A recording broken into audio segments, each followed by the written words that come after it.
বন্ধু বন্ধু, তোকে একটা প্রশ্ন করব, সেই প্রশ্নের কি উত্তর দিতে পারবি? কি প্রশ্ন করবি কর, আমি বিদেশ থেকে লোক, আমি সব প্রশ্নের উত্তর জানি। বল দেখি, মাছেরা কেন কথা বলতে পারে না? তুই একটা বিদেশ কাটা লোককে এত সহজ প্রশ্ন করতে পারলি? তুই আমাকে অপমান করলি, যা ছোড়া। আচ্ছা বন্ধু, এটা যখন সহজ প্রশ্ন মনে করছিস, তুই একটা প্রশ্ন করছি, উত্তর দে দেখি, মাছেরা কেন কথা বলতে পারে না? আচ্ছা বন্ধু, একটা কথা বলতে দেখি, তোকে যদি পানিতে ডুবি রাখি তুই কি কথা বলতে পারবি? হে ছোড়া, বলদের মতন কথা বলিস কেন? পানির ভিতরে ডুবি রাখলে মানুষ কথা বলতে পারে? তার লেগে মাছেও কথা বলতে পারে না।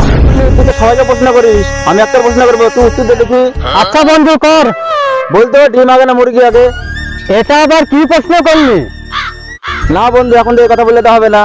যে সময় আমাদেরকে প্রশ্ন করো সেই সময় আমরা উত্তর দিই, এখন তোকে প্রশ্নের উত্তর দেওয়া লাগবে।